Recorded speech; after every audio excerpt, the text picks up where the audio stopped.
Three monotheist religions are among the historical obstacles of advancement in women's rights. And just only fact that in three monotheist religions the god is male makes male in real life also being a god and being a privileged above women. And only the fact that religious leadership is exclusively male, and even despite the many attempts of women today to take leadership in religious institutions, they are prohibited, banned, forbidden, even excommunicated from the church, like it happened many times.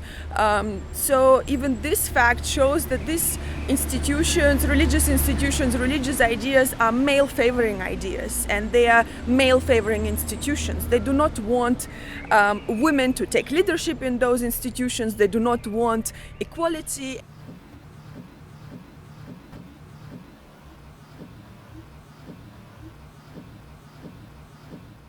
Any religious dress code ordained or advised for women, religious women, to be worn is behind the idea behind religious dress code is that woman's body is by definition is sexual, and therefore it has to be covered. Therefore, woman has to maintain her modesty.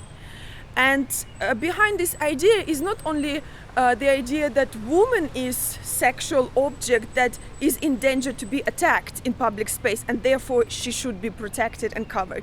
It also considers men being kind of uncontrollable maniacs, sexual maniacs who cannot control themselves in front of a woman with hair in her wind. And I think that this is really a very degrading idea for everyone, for women and men.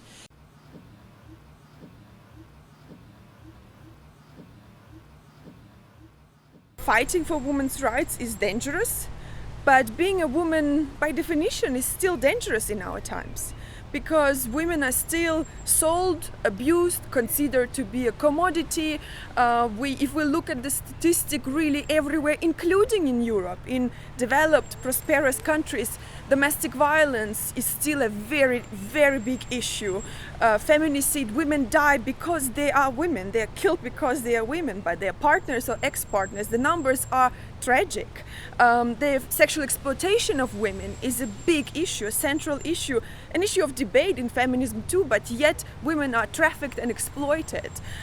So there are a lot of issues going on, and I think that, of course, the recent arrival in several European countries of right-wing and populist group only endanger the women's fight in Europe as well. And I think it's really the time that each and one of us, once again, regardless of how we feel towards one or another particular feminist group or towards feminism in general, it's time that each of us just stands for herself and really embraces other women like them and shows solidarity.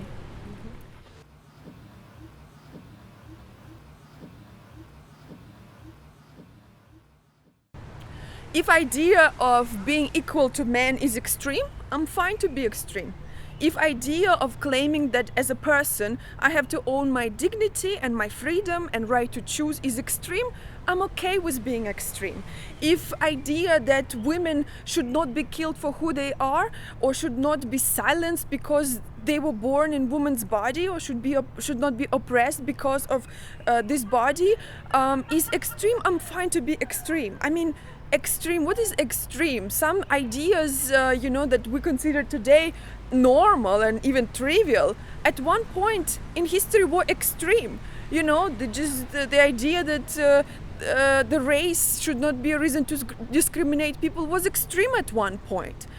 But today, obviously, we want to reinforce it as something normal and something essential for our common existence.